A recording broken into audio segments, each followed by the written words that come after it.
If I were to give somebody any piece of advice about collecting cards, I would say you should only buy what you like.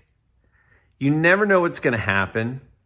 And if you get stuck with a card that you don't like because you thought it was going to go up in value or you thought it was a great purchase or a good price, you might end up stuck with something that you don't even enjoy having. So if you just target the cards that you enjoy, there's probably a reason you enjoy them, and it's probably the reason that somebody else would want them too. So I want to take a look at 10 cards from the 1950s that I personally am targeting to buy. I'm sure that there are cards out there that are a better value or that are, have more upside potential. But quite frankly, I don't really care.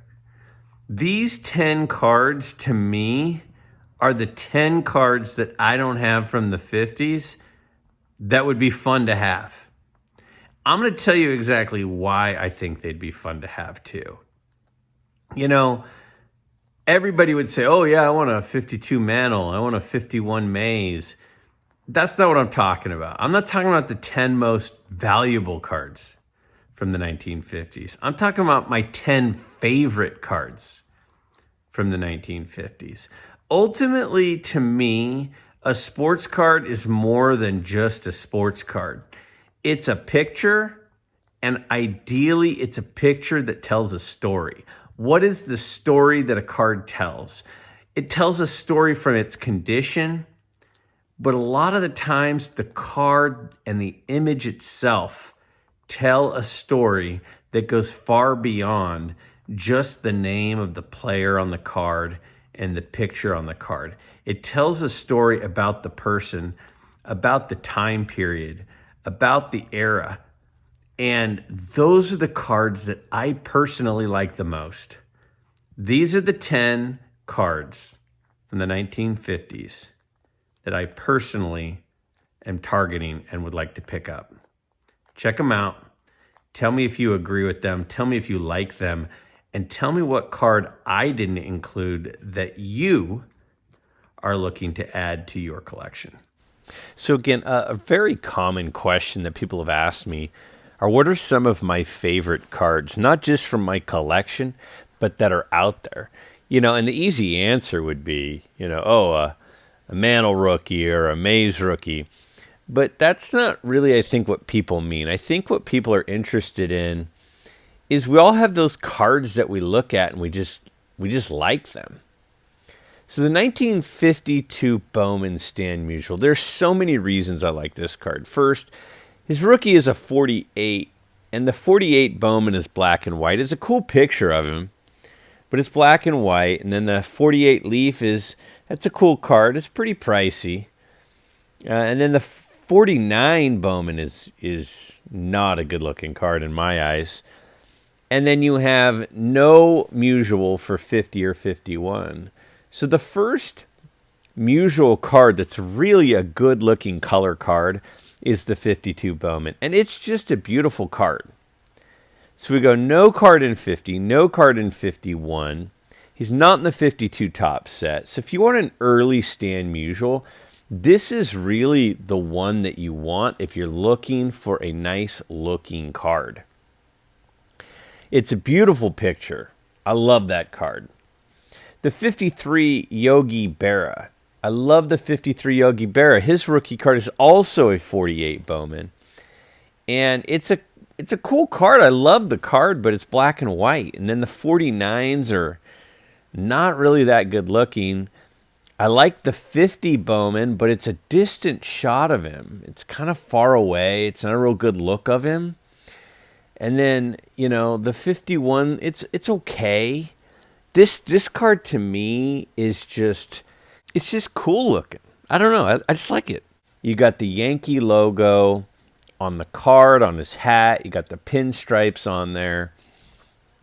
It's just a card that, to me, it's the first one with a real good look of him that really shows off the Yankee part of him.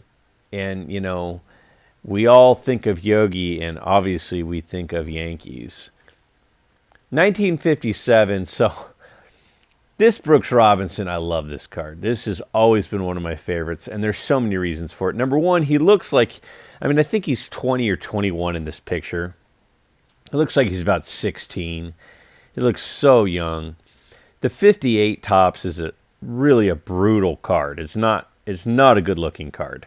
The 59 is kind of a distant card of his.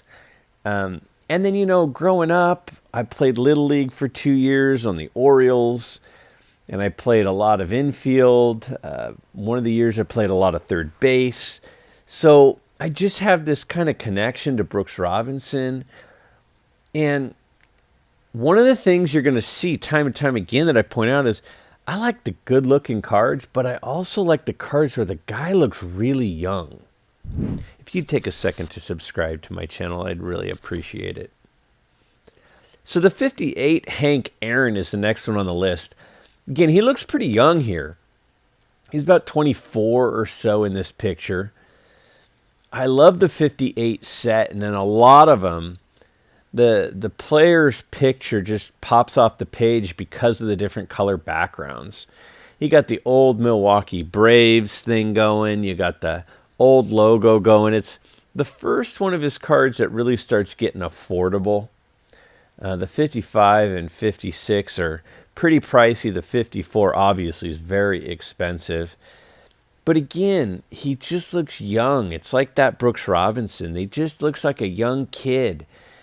And there's something cool about that. This is back when players didn't go through the farm systems. They weren't going to college. They were getting pulled up really young, going straight to the majors, and I just love the card. Now, this Monty Irvin, again, in the 52 Topps, it has the Y on Monty, and in most of the rest, it has the E for Monty. But you got the old New York Giants logo on his hat there, which is cool. But, man, this guy's got $1 million smile. You just look at Monty Irvin. He's a good-looking guy with a big old smile. He just looks so happy, and you just see, I just can see a story there. It's like Monty Irvin played for years in the Mexican leagues and the Negro leagues, and now he's in the major leagues, and he just looks so happy in that picture, and deservedly so. I think Roy Campanella said he was the best all-around player he ever saw. And he only played a small, half of his career in the majors. Imagine what his career numbers would have been like if he went straight to the majors like he deserved. 54, another great set.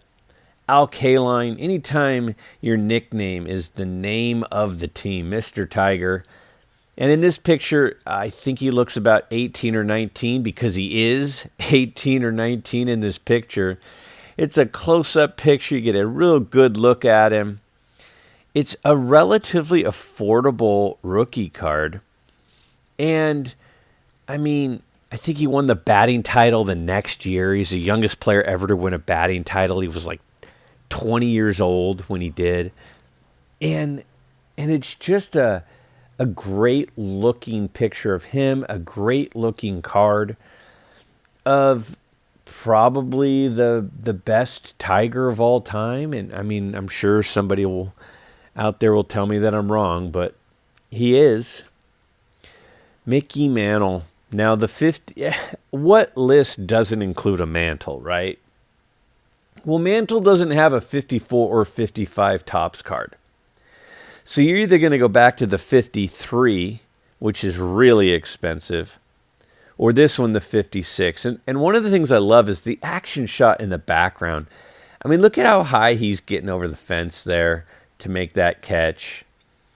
He has a really great silhouette picture there in the front where you see his portrait. And I don't know, I like the landscape look. There's a couple more of those coming up. I like the landscape cards on their side like this.